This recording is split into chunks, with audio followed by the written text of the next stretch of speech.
नमस्कार.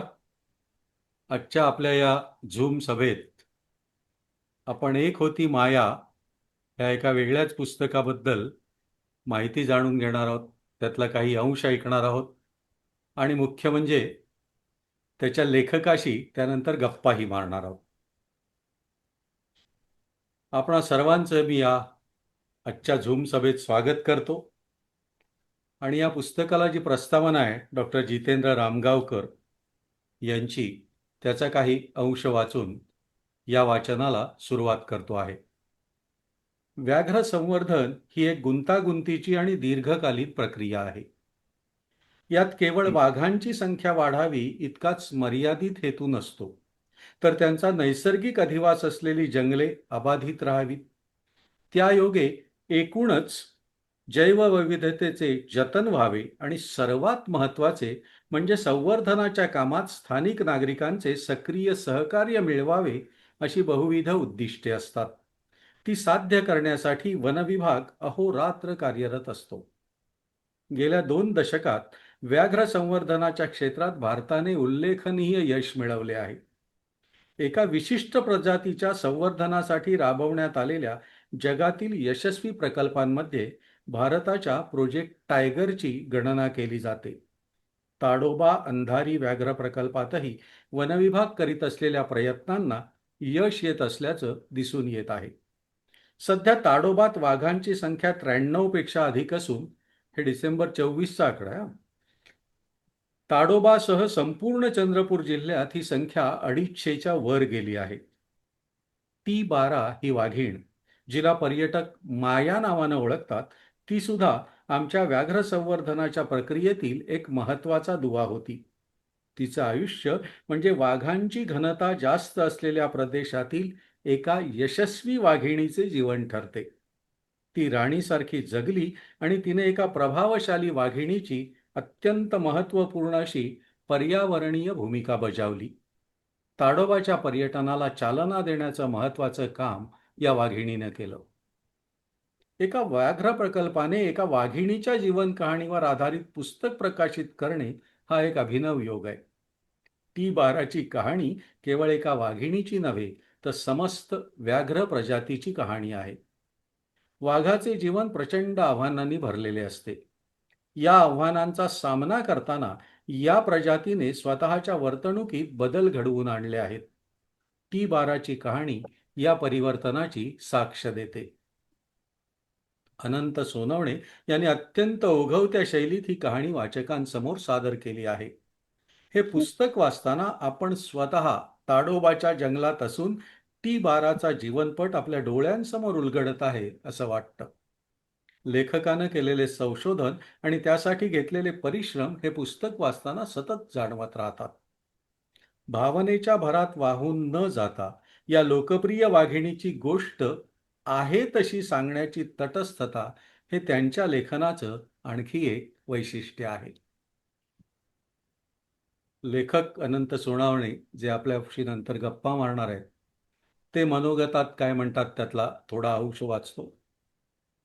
2023 मध्ये ताडोबा अंधारी व्याघ्र प्रकल्पासाठी एन्चॅन्टिंग ताडोबा या कॉफी टेबल बुकचं संपादन करत असताना अचानक डोक्यात विचार आला की मायावर स्वतंत्र कॉफी टेबल बुक करता येईल. पण मायाविषयी आणखी जाणून घेऊ लागलो तसं लक्षात आलं, हा तर पुस्तकाचा विषय आहे. कारण मायाचं आयुष्य इतक्या थरारक प्रसंगांनी भरलेलं आहे की ती कुणी वाघीण नव्हे, तर एखाद्या सिनेमाची नायिकाच भासते. सगळ्या मानवी भावभावना आणि सिनेमातलं रस रंग नाट्याचं मिश्रण तिच्या कहाणीत पाहायला मिळतं. त्यामुळे नुसत्या छायाचित्रांच्या माध्यमातून ही कहाणी सांगण्याचा प्रयत्न केला तर तो तिच्यावर अन्याय होईल असं वाटलं. ताडोबा अंधारी व्याघ्र प्रकल्पाचे क्षेत्र संचालक डॉक्टर जितेंद्र रामगावकर यांच्यासमोर ही कल्पना मांडली. त्यांनी लगेचच पाठिंबा दिला. मी उत्साहानं कामाला लागलो. मी स्वतः मायाचा जबरदस्त फॅन होतोच. माझ्यासारख्या इतर अनेक चाहत्यांना भेटलो, त्यांचे अनुभव ऐकले. काही जणांनी त्यांच्या जवळची उत्कृष्ट छायाचित्र देऊ केली. याशिवाय वनविभागाचे अधिकारी, कर्मचारी, वनमजूर या सर्वांकडे तिच्या असंख्य आठवणी मिळाल्या. पण मला हे पुस्तक फक्त मायाच्या आठवणी आणि तिच्या आयुष्यातल्या प्रसंगांची जंत्री असं होऊ द्यायचं नव्हतं. मला माझ्या लेखनाला संशोधनाची जोड हवी होती. म्हणून मी वनविभागाच्या दस्तींमधून अनेक कागदपत्रांचा शोध घेतला.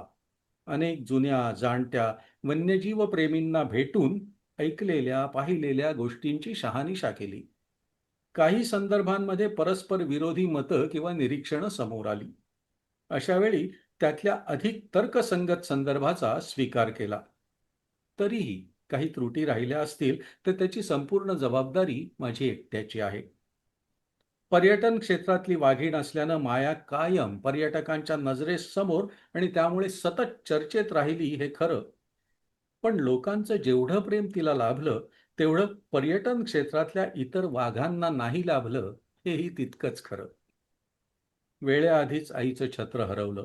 मग पाणी आणि भरपूर भक्ष्य प्रजातींनी समृद्ध अशी टेरिटरी तिला लाभली आणि तिनं ती अत्यंत आक्रमकपणे राखली.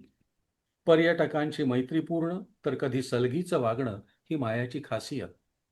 त्यामुळे सर्वाधिक फोटोंमध्ये झळकलेली वाघीण म्हणून तिचं नाव घेतलं जातं. पण याच वाघिणीनं जंगलात 4 माणसांचा बळी घेतला हे अनेकांना ठाऊक नसेल. पांढरपवनीची राणी, निष्णात शिकारी, उत्कृष्ट रणनीतिकार, आक्रमक टेरिटरी रक्षक, पर्यटकांची आवडती, छायाचित्रकारांची लाडकी, ताडोबाची पोस्टल गर्ल माया आई म्हणून फारशी यशस्वी ठरली नाही. तिला तिची फारच कमी पिल्लं जगवता आली. वेगवेगळ्या आघाड्यांवर तिला सतत लढावं लागलं. तिचं संघर्षपूर्ण जीवन मला हे पुस्तक लिहिण्याची प्रेरणा न देतं तरच नवल. सगळ्यात महत्त्वाचं म्हणजे माया या एका वाघिणीच्या निमित्तानं एकूणच वाघ या प्राण्याचं जीवन कसं संघर्षमय आहे याचं दर्शन वाचकांना घडवावं आणि त्या माध्यमातून वाघाबद्दल वाचकांच्या मनात सहानुभूती, आदर आणि प्रेमाची भावना निर्माण व्हावी असाही सुप्त हेतू या पुस्तकाच्या निर्मितीमागे आहे. माया रूढार्थानं जिवंत आहे की नाही हे कुणालाच माहीत नाही. पण ती माझ्यासारख्या तिच्या तमाम चाहत्यांच्या मनात कायम जिवंत राहील याची मला खात्री आहे. आता आम्ही या पुस्तकातली काही प्रकरणं वाचणार आहोत. रस्त्याच्या पलीकडे टेकडीवर वनविभागाचं विश्रामगृह होतं. तिथे पर्यटकांना राहायला परवानगी होती. या विश्रामगृहात राहण्याचं सुख मी अनुभवलंय. वरांड्यातून समोर विस्तीर्ण ताडोबा तलाव दिसायचा. काठावर चरणारे पशुपक्षी दिसायचे. कधी उन्हात आपल्यावर राखाडी डोक्याचा मत्स्य गरुड तलावावर घिरट्या घालताना दिसायचा. एका उन्हाळ्यात मी त्या टेकडीवरच्या विश्रामगृहात मुक्कामी होतो. सकाळच्या सफारी दरम्यान अन्य पर्यटकांना वाघिणीचं दर्शन झालं होतं. त्यांचे फोटो बघून मन खट्टू झालं होतं. दुपारी मी एकटाच बाहेर पडलो. टेकडीवरून खाली उतरलो आणि तलावाच्या काठावर उभा राहिलो. तिथे चिटपाखरू नव्हतं. पाण्याच्या संथ लहरी तलावाच्या काठाला अलगद स्पर्शत होत्या. काय झालं माहित नाही, अचानक तिथली शांतता माझ्या अंगावर आली. वाघाच्या राज्यात आपण एकटे आहोत, आसपास कोणी नाही, ह्या जाणीवेने जीवाचा जो थरकाप उडाला, तो मी कधीच विसरणार नाही. मी झटकन मागे वळलो आणि झपाझप चालत विश्रामगृहात परतलो. तर तो काळ निराळा होता. ताडोबात वाघाचं दर्शन होणं हे आजच्या इतकं सहज साध्य नव्हतं. तरीही ताडोबाचे वारकरी दर हंगामात न चुकता हजेरी लावायचे. आजही लावतात. इथल्या परिसरावर तेव्हा राज्य होतं एका वाघिणीचं. इथल्या गाईड्सनी प्रेमाने तिचं नाव ठेवलं होतं लीला. काही जणांच्या म्हणण्यानुसार तिचं नाव नीरा होतं. पण आपण तिला लीलाच म्हणूया. तिच्या आधी तिची आई बांडी इथं राज्य करायची. तिची शेपटी तुटलेली होती, म्हणून तिला बांडी म्हणायचे. तिची सत्ता फक्त 2 वर्ष टिकली. तिच्यानंतर लीला या परिसराची राणी बनली.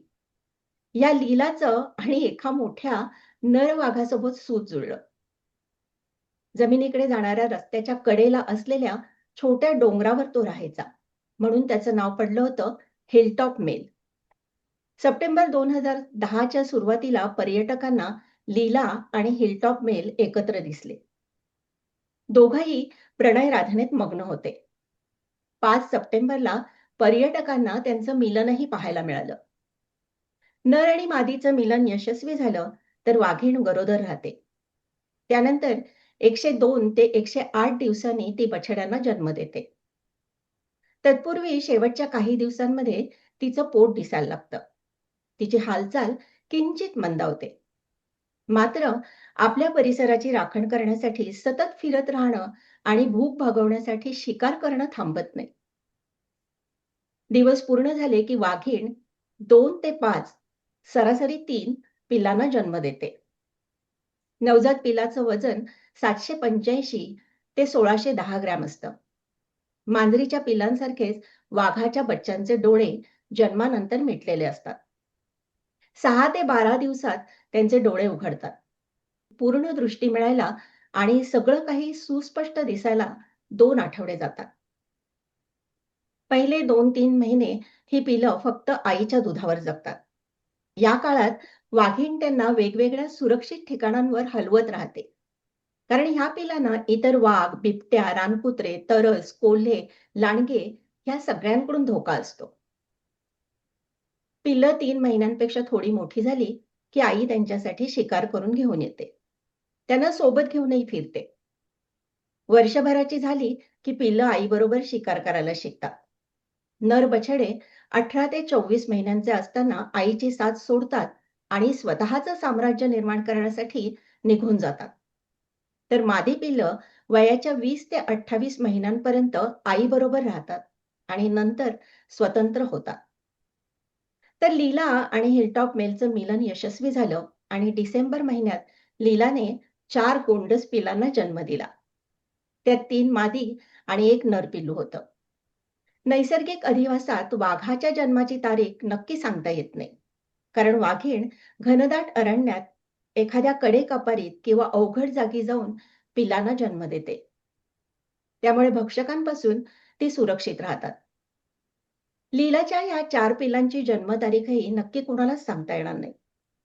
पिलं 3-1 महिन्यांची झाल्यावर तिने त्यांना मोकळ्या जागेत आणलं, तेव्हा पर्यटकांना आणि वन कर्मचाऱ्यांना त्यांचं दर्शन झालं.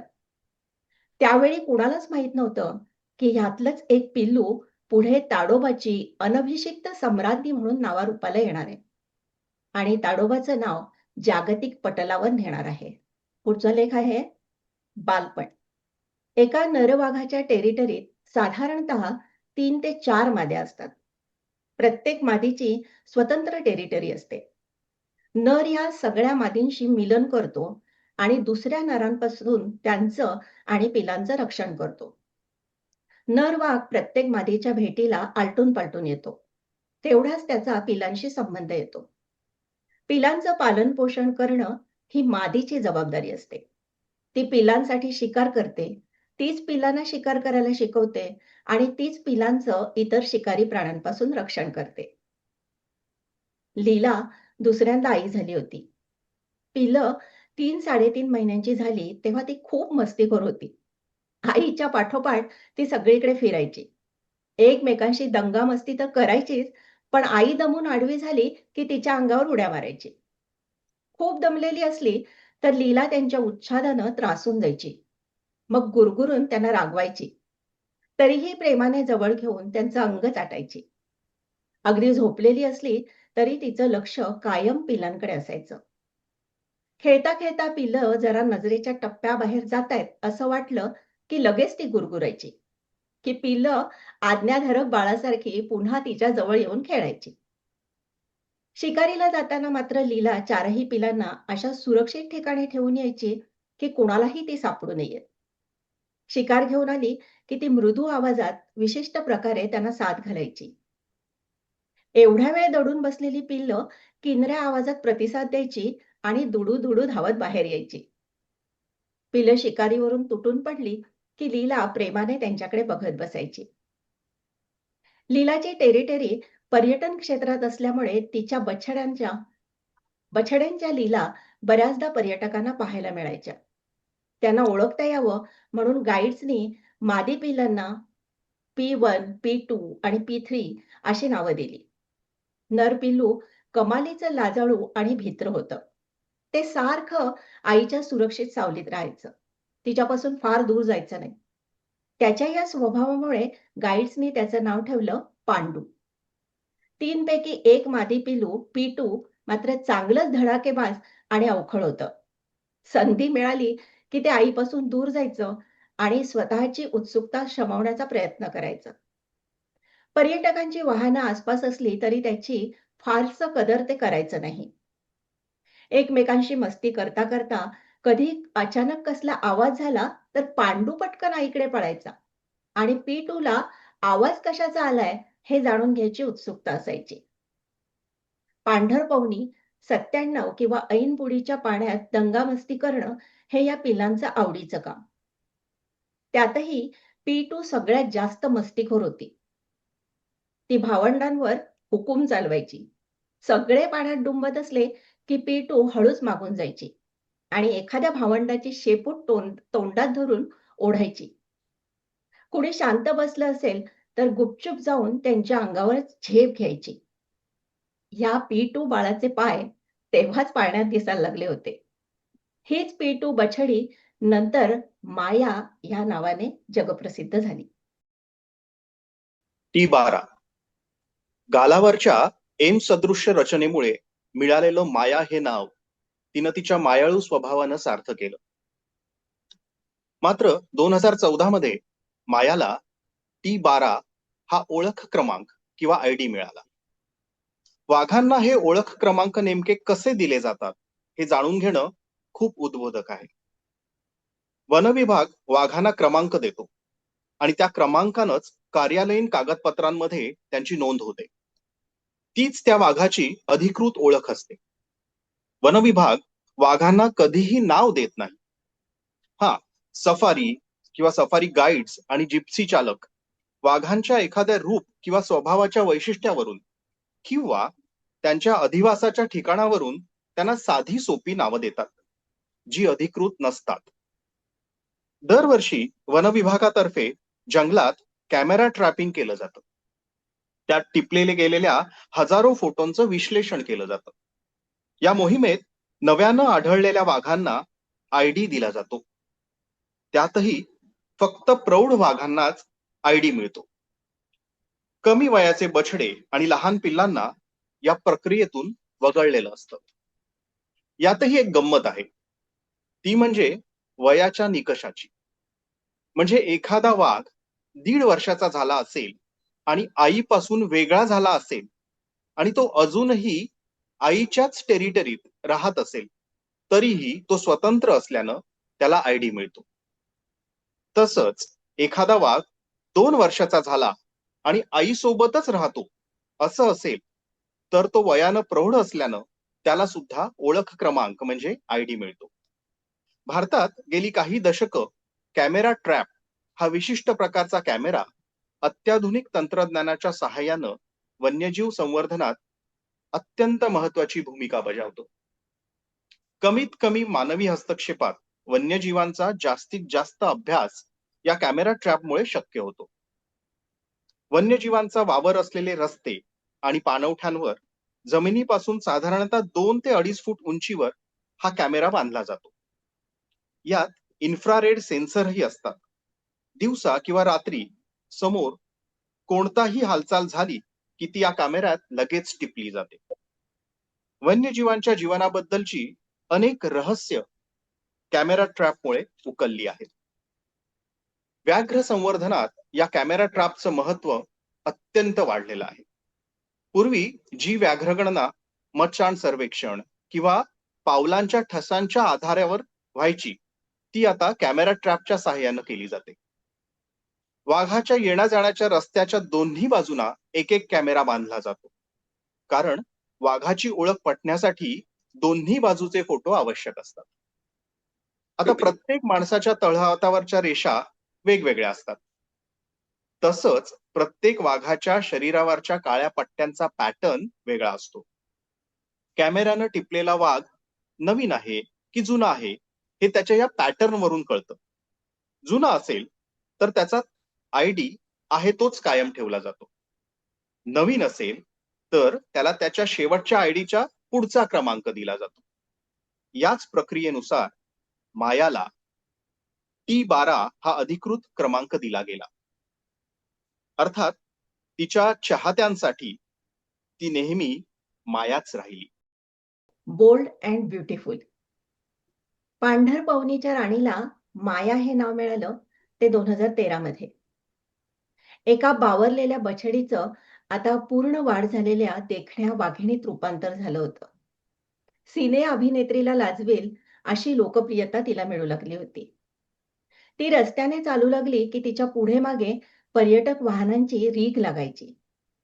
एखाद्या व्हीआयपी सारखं तिने ऐटीत चालावं आणि तिच्या चाहत्यांचा ताफा मागे निघावा, हे दृश्य नेहमीचं झालं होतं.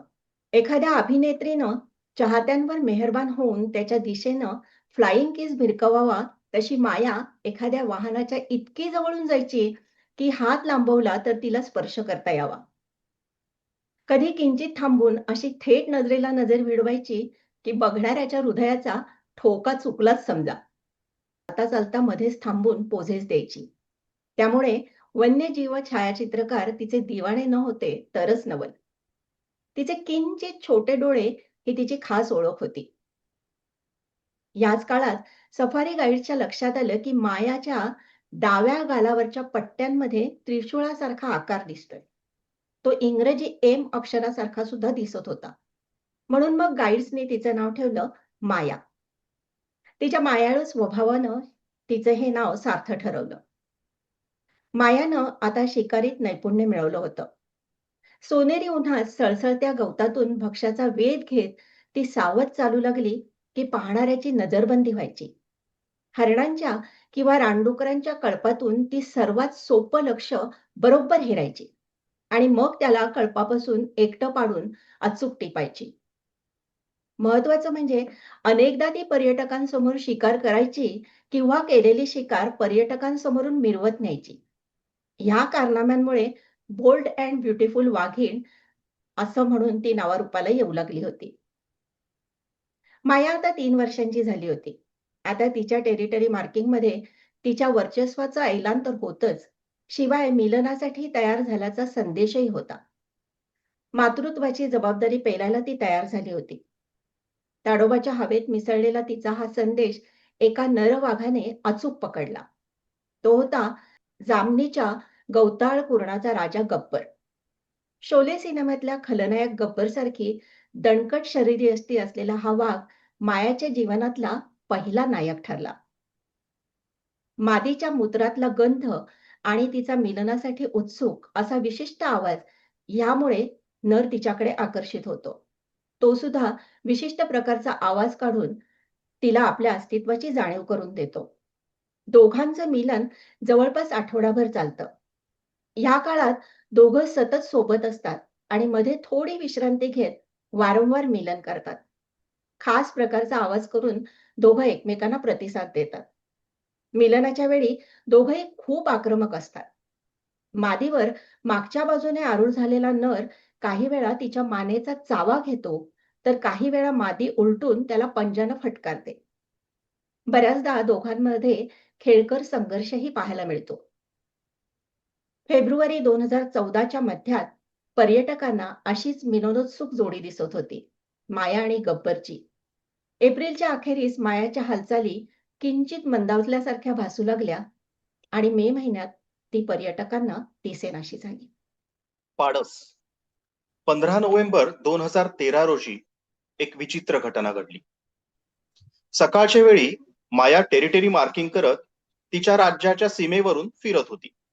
मागोमाग पर्यटक वाहनांचा जथ्था होताच. जामुन बोडीवरून ती मगर टाक्याकडे आली. तिथून रस्ता सोडून गवतात घुसली. तेव्हा सकाळचे साधारण 8 वाजले होते. आता ती पुन्हा काही रस्त्यावर येणार नाही असा अंदाज बांधून पर्यटक गाड्या तिचा निरोप घेऊन पुढे निघाल्या. तरीही ज्यांना आधी तिचं दर्शन झालं नव्हतं अशा 4 गाड्या आशा बाळगून तिथंच थांबून राहिल्या. गवतात गेलेली माया पर्यटकांना दिसत नव्हती, म्हणून काही छायाचित्रकारांनी तेवढ्यातच जवळ सागाच्या झाडावर बसलेला नीलपंख म्हणजे इंडियन रोलर या सुंदर पक्षाचे फोटो काढायला सुरुवात केली. पण पण 4 पैकी एका गाडीतल्या पर्यटकांना माया गवतात नेमकी कुठे आहे हे दिसत होतं.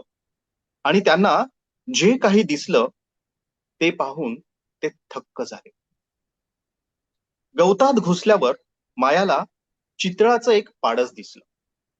किंवा असं समजा, त्या पाडसाला पाहूनच ती गवतात शिरली असण्याची शक्यता नाकारता येत नाही. त्या इवल्याशा पिल्लाला पकडण्यासाठी मायाला काही कठीण नव्हतं. एका झेपेत तिनं त्याला पकडलं, पण मारलं नाही. स्वतःच्या पिल्लाला पकडावं तसं तिनं त्या हरणाच्या पिल्लाला नाजूकपणे तोंडात पकडलं आणि अलगद उचलून एका किंचित मोकळ्या जागेत आणलं. आपले दात त्याला लागणार नाहीत याची पुरेपूर काळजी घेत मग तिनं त्या पिल्लाला काळजीपूर्वक जमिनीवर ठेवलं आणि ती चक्क त्याला चाटायला लागली. जणू काही ती वात्सल्याने स्वतःच्याच पिल्लाला चाटून त्याचे लाड करत होती. त्याचं सर्वांग चाटून स्वच्छ केल्यावर माया त्याच्याशी खेळायला लागली. ते पळण्याचा प्रयत्न करू लागलं की ती पंजानं त्याला पकडून खाली बसवायची आणि पुन्हा त्याच्यासोबत खेळू लागायची. तब्बल 15 मिनिटं हा खेळ सुरू होता. मांजर उंदराला आधी खेळवतं आणि मग ठार मारतं. माया सुद्धा असंच करणार होती. पण मायानं पुन्हा एकदा तिच्या संदर्भातले अंदाज खोटा ठरवला. खेळून झाल्यावर तिनं शांतपणे त्या पाडसाला सोडून दिलं. तसं ते त्याच्या आईच्या शोधात पळत सुटलं आणि मग माया तिथून निघाली आणि पंचधाराला येऊन बसली. मायाने असं का केलं असावं? तिचं पोट भरलेलं असेल म्हणून तिनं त्या पाडसाची शिकार न करता त्याला जिवंत सोडलं का? तसं असेल तर मग त्याच्यासोबत खेळण्याची आणि त्याच्यावर प्रेम करण्याची काय गरज होती? माया लोकप्रिय होती आणि ती होतच होती. पण मात्र काही वेळा तिचं वागणं वाघांचा अभ्यास करणाऱ्यांना सुद्धा कोड्यात टाकत होतं. अजरामर. माया नेहमीच वन्यजीव छायाचित्रकारांची लाडकी वाघीण होती. ती सहसा कधी कोणाला नाराज करायची नाही. मनमुराद फोटो काढू द्यायची. तिच्या फोटोंनी सोशल मीडियावर धमाल उडवली होती. वर्तमानपत्रांमध्ये ती झळकत होती.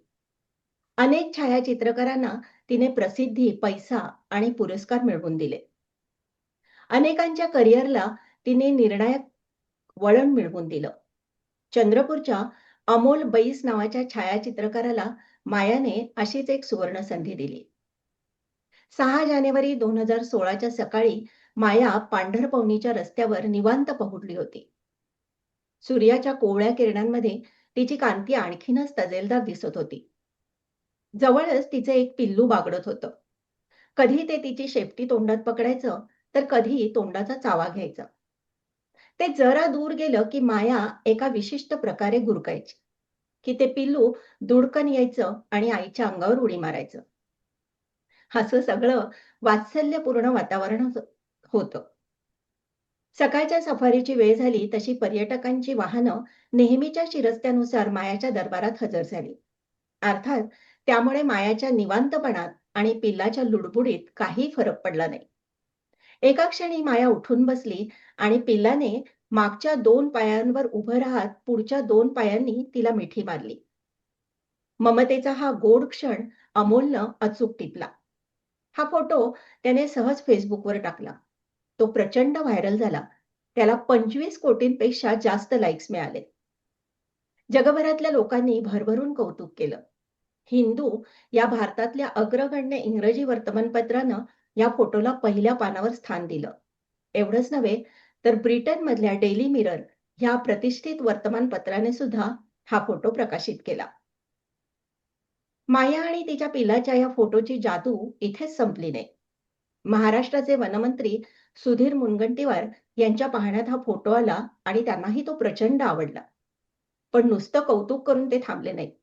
तर जागतिक व्याघ्र दिनाच्या निमित्ताने या फोटोचं एक टपाल तिकीट काढावं असा प्रस्ताव त्यांनी केंद्र सरकारकडे पाठवून दिला. केंद्रात वेगानं सूत्र हलली आणि 31 जुलै 2016 रोजी नागपूरच्या माणकपूर इंडोर स्टेडियममध्ये माया आणि तिच्या पिल्लाची छबी असलेल्या ₹25 किमतीच्या टपाल तिकिटाचं अनावरण झालं. ह्या कार्यक्रमाच्या बातमीच्या रूपाने पुन्हा हा फोटो वर्तमानपत्रांमध्ये प्रसिद्ध झाला आणि त्यानंतर मेट्रो रेल्वेने सुद्धा गाडीच्या दरवाजावर या फोटोला स्थान दिलं. या फोटोनं छायाचित्रकाला या फोटोने छायाचित्रकाराला अमाप प्रसिद्धी मिळवून दिली, तर मायाला टपाल तिकिटाच्या रूपाने अजरामर बनवलं.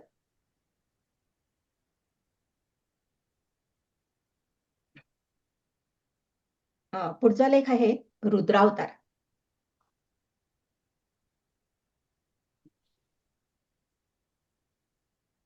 30 जून 2017 कोअरमधल्या पर्यटन हंगामाचा शेवटचा दिवस. त्यामुळे जेवढं जमेल तेवढं वनवैभव डोळ्यात आणि मनात साठवून घेण्याचा पर्यटकांचा प्रयत्न असणार होता. सकाळपासून पावसाच्या तुरळक सरी कोसळत होत्या. त्यामुळे जिप्सी चालकांनी गाड्यांचे हूड चढवून ठेवले होते.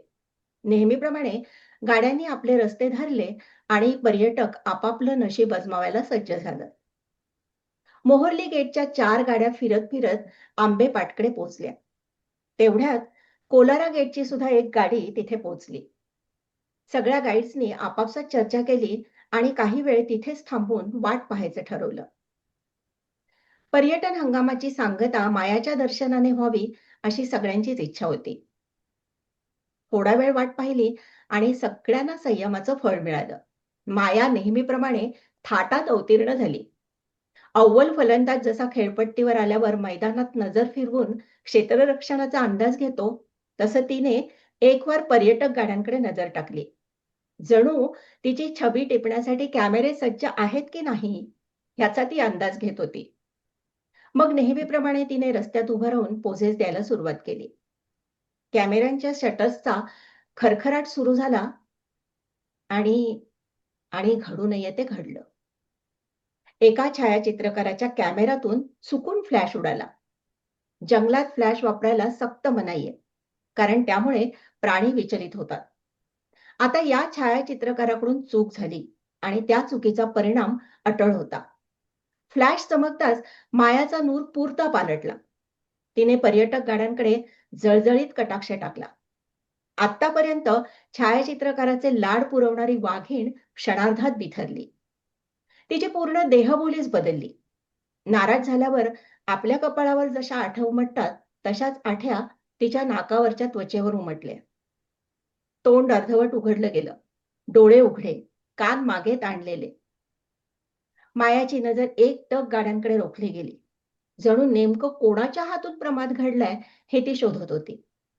अनुभवी गाईड्स आणि चालकांच्या लक्षात आलं, माया चिडलेली आहे. त्यांनी पटापट गाड्या मागे घ्यायला सुरुवात केली. चवताळलेल्या मायाने त्यांच्या दिशेने धाव घेतली. सर्वांच्या पोटात भीतीने गोळा उठला. अवघ्या काही क्षणात ती त्यांच्यापर्यंत पोहोचणार होती आणि एखाद्याला गाडीतून खाली खेचायला तिला तेवढाही वेळ लागणार नव्हता. काही जणांनी देवाचा धावा सुरू केला. कोणी ओरडायला तर कोणी चक्क रडायला लागलं. आता त्यांना कोण वाचवू शकणार होतं? त्यांचा देव, दैव किंवा खुद्द माया. चिडलेली माया वेगाने धावत आली आणि आता समोरच्या गाडीवर झेप घेणार म्हणून गाडीतल्या लोकांनी डोळे गच्च मिटून घेतले. एकच कल्लोळ झाला. एवढ्यात माया थांबली. गाडीपासून अवघ्या फुटभर अंतरावर. सगळेजण डोळे विस्फारून पाहायला लागले. ताडोबाच्या राणीचा रुद्रावतार ते पहिल्यांदाच पाहत होते. हल्ला मध्येच थांबवून माया गाडीसमोर उभी ठाकली होती. आता चालकाला गाडी जागेवरून हलवणं शक्य नव्हतं, कारण थोड्याशाही हालचालीने ती आणखीन चवताळली असती.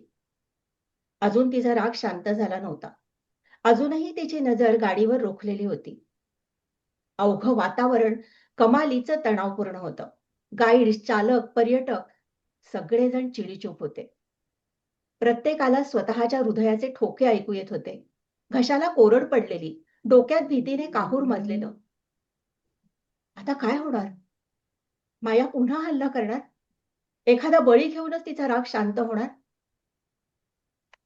अजूनही माया तशीच नजर रोखून उभी होती. जणू ती इशारा देत होती, आज चूक केली, पुन्हा करू नका. पुढच्या वेळी माझ्या दरबारात चुकीला माफी मिळणार नाही.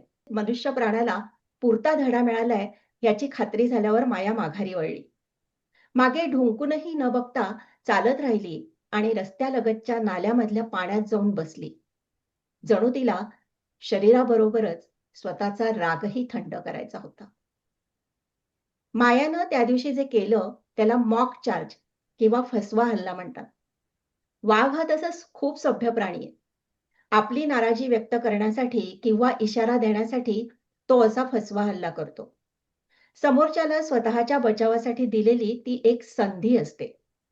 हत्ती आणि इतर वन्यजीव, अगदी विषारी साप सुद्धा प्रत्यक्ष हल्ला करण्यापूर्वी असा फसवा हल्ला करतात आणि त्यातला इशारा समजून घेणं ही आपली जबाबदारी असते.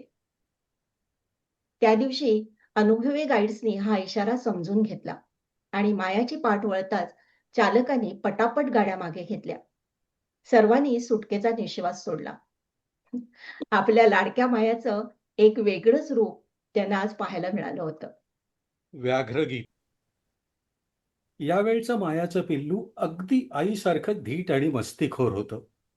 त्यामुळे या मायलेकरांनी पुन्हा एकदा धमाल उडवून दिली. त्यांचे फोटो सोशल मीडियावर व्हायरल होऊ लागले. एकदा माया आणि तिची लेक ताडोबा तलावाच्या पाण्यात खेळत होते. हिमांशू बागडे या निसर्गशास्त्रज्ञाची एकमेव गाडी त्यावेळी तिथं होती. हिमांशूनं त्या गोड क्षणांचा व्हिडिओ नंतर इंस्टाग्रामवर पोस्ट केला. या व्हिडिओला 2 कोटींपेक्षा जास्त व्ह्यूज मिळाले. 24 मे 2023 रोजी टाइम्स ऑफ इंडिया वर्तमानपत्रानं टायगर एन्थम नावाचं एक हिंदी व्हिडिओ गीत प्रसिद्ध केलं. माया आणि तिची बछडी या दोघांच्या चित्रीकरणावर आधारित हे व्याघ्रगीत देशभर प्रचंड गाजलं. पहिल्या 15 दिवसातच या व्हिडिओला 10 कोटी व्ह्यूज मिळाले. आईच्या सावलीत वाढणाऱ्या निरागस बछड्याला सभोवतालचं जंगल कसं दिसतं हे सांगणारं आणि त्या दोघांमधलं भावनिक नातं दर्शवणारं हे अवखळ गीत तन्वीर घाजी यांनी लिहिलं होतं. राष्ट्रीय पुरस्कार विजेते संगीतकार शंतनू मोहित्रा यांनी त्याला तितकंच खेळकर संगीत दिलं होतं. या फिल्मची निर्मिती केली होती आंतरराष्ट्रीय ख्यातीचे फिल्ममेकर सुबैया नल्लामुथू यांनी. हे व्याघ्रगीत यशस्वी होण्यात मोठा वाटा होता नल्लामथू यांनी केलेल्या चित्रीकरणाचा. माया आणि तिच्या बच्च्या दरम्यानचे प्रेमळ, हळवे, खोडकर क्षण त्यांनी इतके अचूकपणे कॅमेऱ्यात पकडले होते की पाहणाऱ्याचं सुद्धा मन हळवं व्हावं. यात पिल्लू कधी आईच्या पायात घोटाळताना दिसतो, कधी तिचा चावा घेताना, कधी लाडानं गळ्याला मिठी मारताना, तर कधी तिच्या अंगावर उड्या मारताना दिसतं. कधी माया चक्क मूल होऊन त्याच्याबरोबर खेळताना धावताना दिसते. त्या पिल्लाचा ये पहाडिया हरी झाडिया ये तो यूं ही रहेंगी ना माँ हा निरागस प्रश्न आपल्याला अंतर्मुख व्हायला भाग पाडतो. संगीतमय फॉर्मॅटमध्ये व्याघ्र संवर्धनाचा संदेश देण्याचा आजवरचा हा पहिला प्रयोग होता आणि तो कमालीचा यशस्वी ठरला. आंतरराष्ट्रीय वाहिन्यांसाठी अनेक फिल्म शूट करणाऱ्या नल्लामुथू यांनी यापूर्वीच 6 फिल्मची निर्मिती केली होती. रणथंबोरची राणी मछली नावाच्या वाघिणीवर बनवलेल्या फिल्मने त्यांना अनेक पुरस्कार मिळवून दिले होते. गेल्या 4 वर्षांपासून ते मायाच्या जीवनावर फिल्म बनवण्याच्या उद्देशानं ताडोबात शूटिंग करत होते. शेकडो सफारी करून अत्याधुनिक कॅमेऱ्यांच्या सहाय्यानं त्यांनी मायाचं सुमारे 400 तासांचं शूटिंग केलं होतं. त्यातलंच काही फुटेज वापरून या व्याघ्रगीताची निर्मिती झाली होती. या पिल्लाच्या रूपानं मायाच्या जीवनात पुन्हा एकदा आनंद भरला. वरकरणी सारं काही छान दिसत असलं तरी वस्तुस्थिती वेगळी होती. मायाच्या टेरिटरीत पिल्लाच्या वडिलांशिवाय आणखी 4 नरांचा वावर होता. त्यांच्यापासून या पिल्लाचं रक्षण करणं हे मोठं आव्हान होतंच, पण यावेळी आणखी एक वेगळीच समस्या होती. वाघिणींना सहसा किमान 2 ते कमाल 5 पिल्लं असतात. भावंड असल्यामुळे ही पिल्लं एकमेकांसोबत खेळतात. आई शिकारीला गेल्यावर ती एकमेकांच्या आधारे तग धरतात. पण इथं एकच पिल्लू असल्यामुळे मायाला स्वतःच्या जीवनशैलीत बदल करावा लागला. तिला जास्तीत जास्त वेळ त्याच्याबरोबर राहणं भाग पडत होतं. वय विसरून त्याच्याबरोबर खेळण्याची ही जबाबदारी पार पाडावी लागत होती. मायाच्या जीवनातल्या या कालखंडाबद्दल नल्लामुथू म्हणतात, या काळात माझं मायाबरोबर एक वेगळंच नातं निर्माण झालं, विश्वासाचं नातं. मायासाठी हा कसोटीचा काळ होता. जेमतेम 4 महिन्याच्या पिल्लाला तासनतास एकटं सोडून तिला दूर जावं लागायचं. जाण्यापूर्वी ती वेगवेगळ्या जागांवरून पिल्लू दिसतंय का ते पाहायची. त्याला ठेवलेली जागा सुरक्षित आहे, सर्व बाजूंनी तपासून झालं की मगच ती निघायची. कधी ती 2-3 तासांनी परत येऊन पिल्लू सुरक्षित आहे ना हे पाहायची आणि त्याला आपण आल्याची जाणीव होऊ न देता पुन्हा जायची. काही काळानंतर तर असं घडू लागलं की माया दुरूनच आमची गाडी तिथे आहे का ते पाहायची आणि गाडी दिसली की निश्चिंतपणे निघून जायची. आम्ही आहोत म्हणजे पिल्लू सुरक्षित आहे असा विश्वास तिला वाटत होता. एक वाघीण आपल्यावर एवढा विश्वास ठेवू शकते अशी मी कधी कल्पना सुद्धा केली नव्हती. माझ्या आयुष्यातला तो खूप आनंदाचा काळ होता.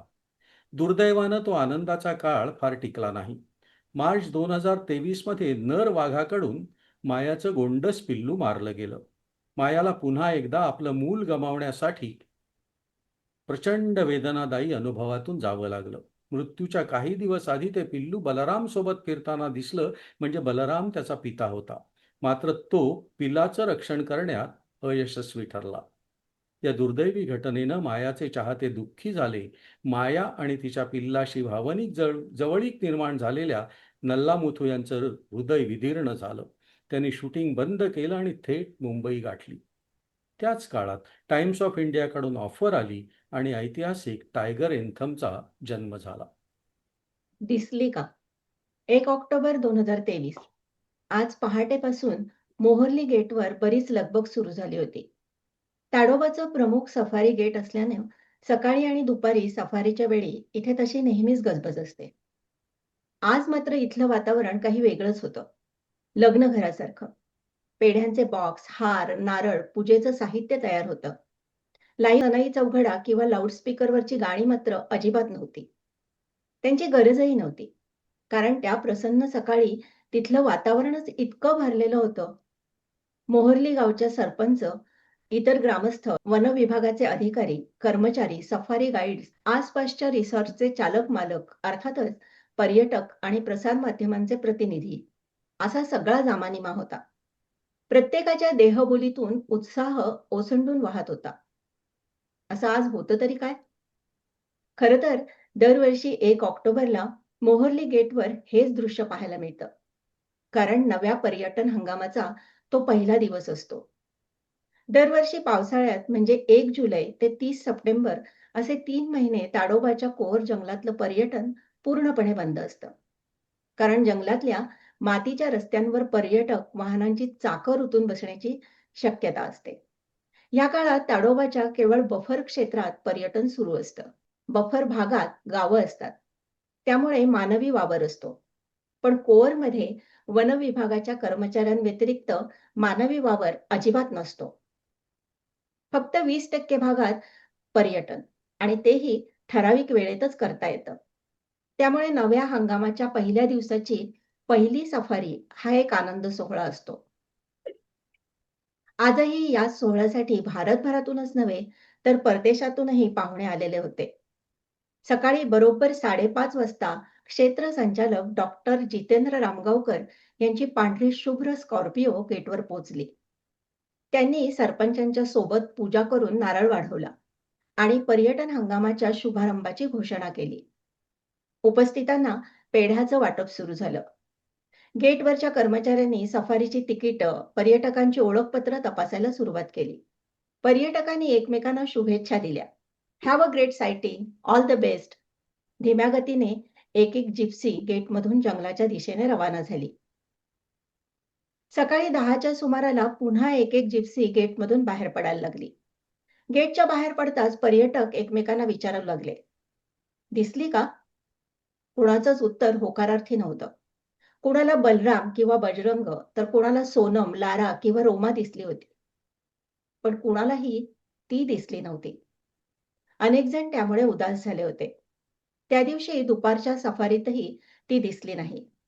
दुसऱ्या दिवशी नाही, तिसऱ्या, चौथ्या, 5व्या दिवशीही तिचं दर्शन झालं नाही.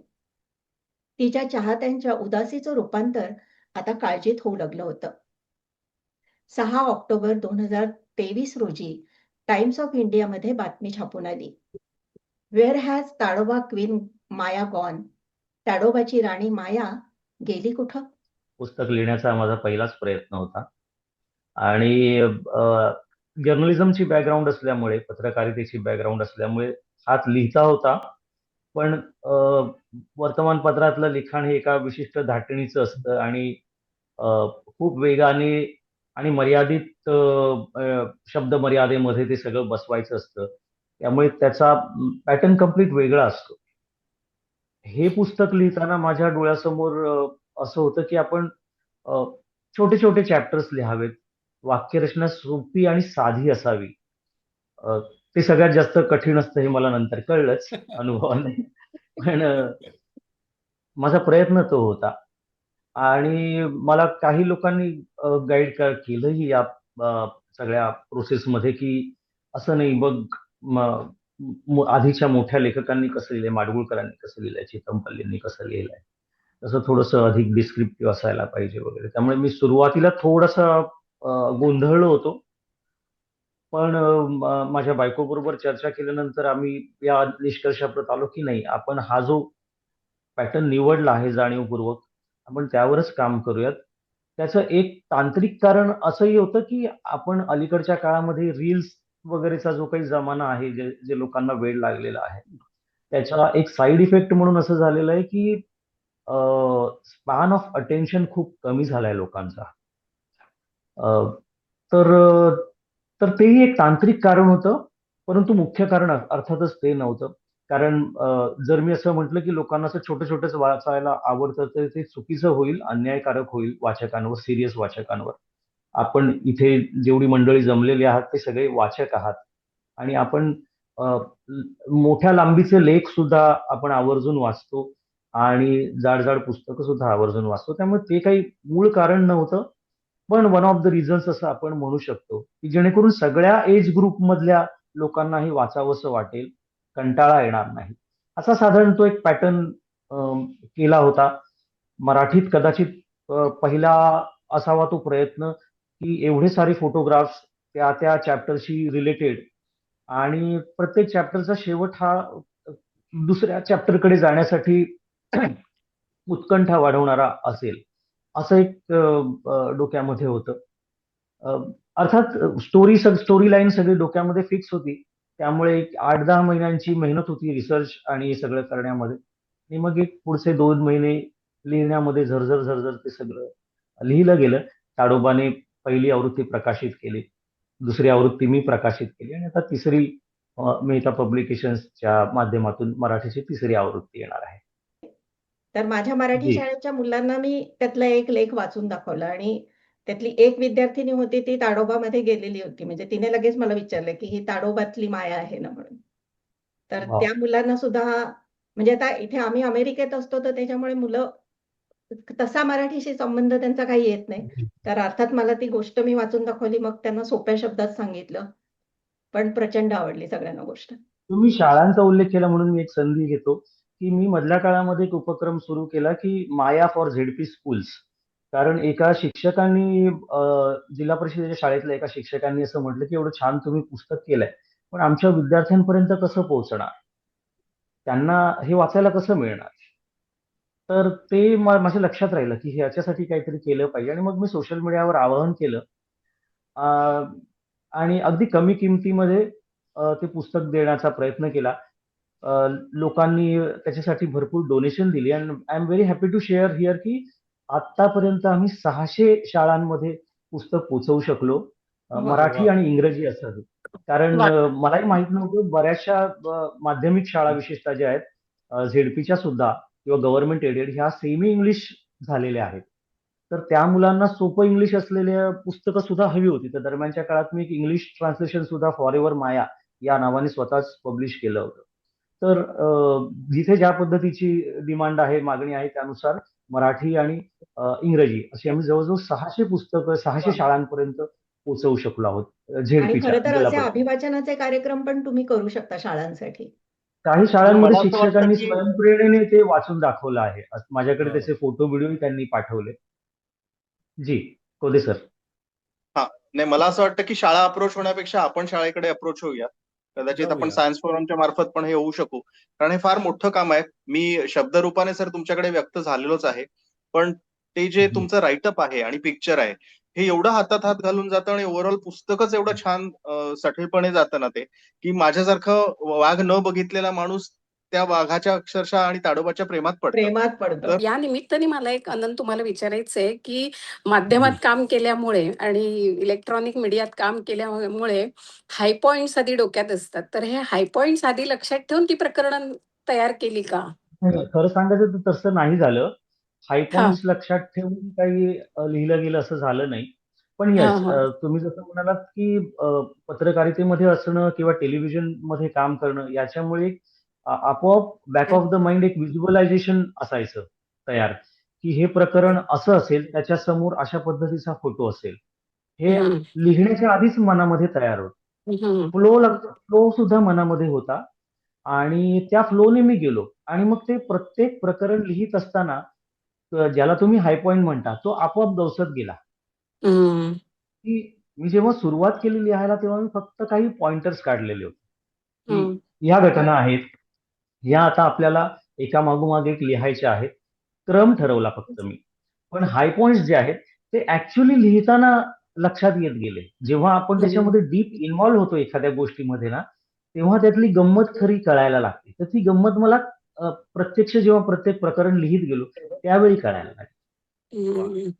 कारण असं कुठलंही प्रकरण नाहीये, की त्याच्यात नाट्य नाहीये. प्रत्येक प्रकरणात नाट्य आहे आणि पण म्हणून ते ते पुस्तक पण ते कमालच आहे क्रेडिट म्हणजे. ते क्रेडिट मायाचं आणि तिच्या एकंदरीत जीवनाचं आहे. कारण तिचं तिचं जीवनच तशा नाट्यमय प्रसंगांनी भरलेलं आहे. ते मी काही कुठलं नाट्य क्रिएट केलंय असं मला वाटत. नाही, नाही. पण ते मांडताना मात्र मी ते छान फक्त मांडलं गेलंय. मांडलंय. मांडलंय. हं. एवढंच एक पण ते काम केलं. मांडणं पण खूप महत्वाचं आहे ना. हो. ते जगभरात पोचलं हे पुस्तक. हं. आपण हे मराठी पुस्तक सुद्धा जगभरात पोचलं. मी 1 महिना US मध्ये होतो गेल्या वर्षी. त्यावेळी आम्ही 1-2 ठिकाणी कार्यक्रम सुद्धा केले. पुस्तक प्रकाशन केलं. आणि सगळ्यात महत्त्वाचं म्हणजे इथून जाणाऱ्या भारतीय वाचकांनी आवर्जून आपल्या तिकडच्या नातेवाईकांसाठी म्हणा, मित्रांसाठी आवर्जून हे मराठी पुस्तक घेऊन गेलेले आहेत आणि लोकांना ते गिफ्ट म्हणून दिलेलं आहे. अशा पद्धतीने ते जगभरात पोहोचलं आणि खूप लोकांच्या छान प्रतिक्रिया येतात. मजा येते ऐकायला, त्यांच्याशी संवाद साधायला. जसं डॉक्टर खोदेंनी सांगितलं तसं एका बैठकीमध्ये वाचून संपल्याची प्रतिक्रिया अनेक लोकांनी दिली. कोणी म्हटलं की वाचायला सुरुवात केली आणि संपल्यानंतर लक्षात आलं, "अरे च्छा! रात्रीचे 2 वाजलेत." आणि एक गमतीशीर प्रतिक्रिया मात्र फार आली, जी खूप जास्त कॉमन होती, की तुमचं पुस्तक छान आहे, आवडलं वगैरे सगळं होतंच. परंतु आमच्या मुलांना देता येत नाही हो ते. कारण तुम्ही मराठीत लिहिलंय ना आणि त्यामुळे मग मी त्याचं इंग्लिशमध्ये ट्रान्सलेशन केलं. कारण मुलांना आजकाल मराठी वाचन नाही होत बऱ्याच आणि मराठी बघूया. घरात. होय. बिलकुल, थोडासा बिलकुल. आणि वेगळा आता हार्पर प्रश्न सर कॉलेजमध्ये विचारायचा आहे. जी, जी सर. जी. किती वेळा मायाला पाहिलं? अनेकदा पाहिलं मी. पण हं, अर्थात त्या कुठल्याही वेळी असं कधी मनात नव्हतं, की आपण हिच्यावर काही करणार आहोत, लिहिणार आहोत. तिचा एक हं, चाहता म्हणूनच मी तिला पाहत होतो. अ, हं, 2018ला मी पहिल्यांदा तिला पाहिलं हं, आणि जे पाहिलं ते दर्शन इतकं सुपर्ब होतं, की माझ्या कुटुंबीय आणि मित्रांसमवेत मी होतो त्या सफारीवर आणि त्यावेळी ताडोबामध्ये मोबाईल अलाउड होता. नंतर ताडोबाने मोबाईल बंद केला, अलाउ करत नाही, फक्त कॅमेरा तुम्ही घेऊन जाऊ शकता आतमध्ये आणि आता अलीकडेच कोर्टाच्या निर्णयानुसार तर सगळ्याच व्याघ्र प्रकल्पांमध्ये मोबाईलला बंदी आहे. तर त्यावेळी अलाउड होता आणि ही अशी समोरून आली. ते मायाचं पहिलं दर्शन होतं आणि माझ्या जिप्सीच्या अगदी बाजूने ती जाणार होती. म्हणून मी जिप्सीमध्ये खाली बसलो मोबाईल घेऊन आणि मी विचार केला, की मी आय लेव्हल तिचा व्हिडिओ शूट करीन. मी ॲक्चुअली जंगलात जाताना कॅमेरा कधी घेऊन जात नाही. फार वर्षांपूर्वीच ते मी सोडून दिलं. फक्त बायनॉक्युलर सोबत असते. पण ती इतक्या जवळ होती, की मला मोह आवरला नाही. आणि मी मोबाईलवर म्हटलं आता हिचा व्हिडिओ काढू. एवढ्या जवळ वाघ येणं किती कठीण गोष्ट आहे.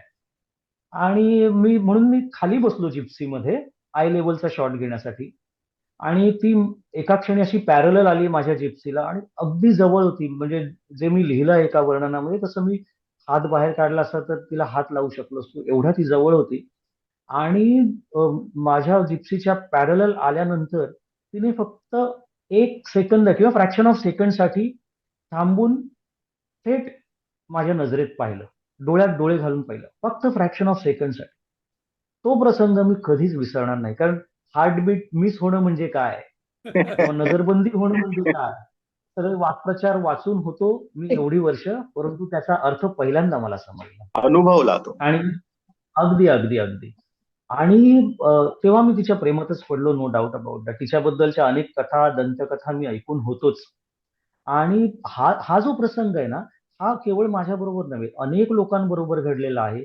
तिने अशा पद्धतीने अनेक लोकांची नजरबंदी केलेली आहे आणि तिने अशा पद्धतीने अनेक लोकांना वाघांच्या प्रेमात पाडलेलं आहे.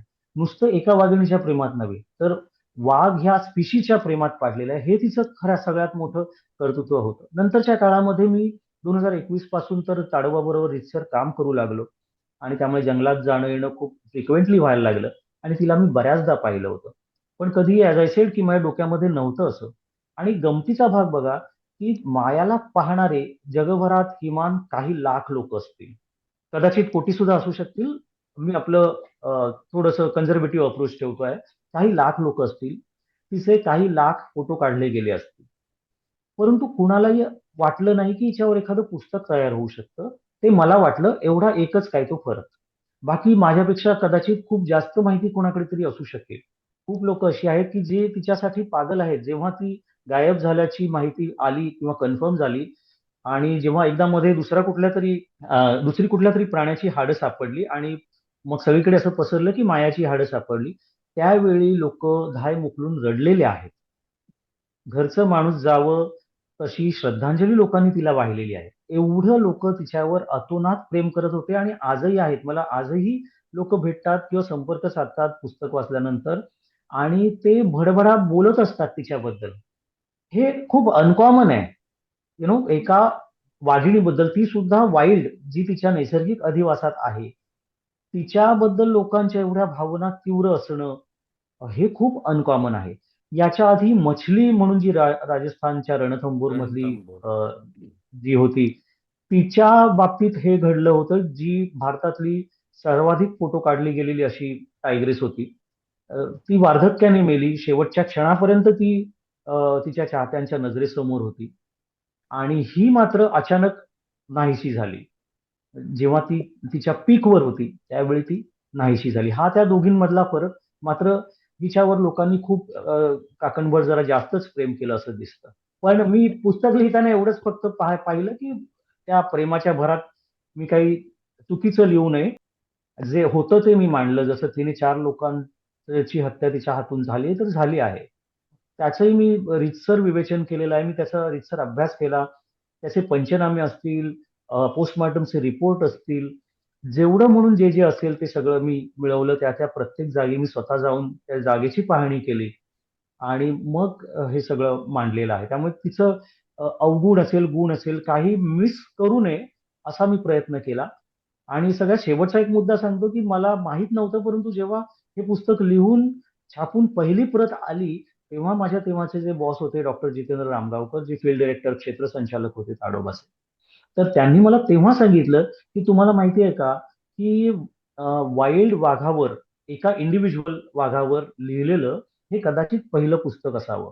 वा. अरे वा. आणि आय वॉज शॉक्ड. मला अजिबात तसं काही वाटलं नाही. आणि मी घरी आल्यानंतर बायकोला सांगितलं. मग आम्ही गुगलवर लगेच शोधायला सुरुवात केली. आम्हाला सापडलं नाही ऍक्च्युली तसं काही पुस्तक. आणि मग अनेक वाचकांनी सुद्धा सांगितलं की वाघ या स्पिशीवर, या प्रजातीवर खूप सारी पुस्तकं आहेत, परंतु नैसर्गिक अधिवासात वाढलेल्या एका वाघाची जन्मापासून शेवटापर्यंतची कंप्लीट कहाणी ही अशी कधी पुस्तकामध्ये आली नव्हती पुस्तक रूपाने. ती पहिल्यांदा आली असं मानलं जातं, असं लोक म्हणतात. ही गोष्ट सांगण्यासारखी होती. ते क्रेडिट त्या वाघिणीचं आहे, तिच्या जीवनाचं आहे.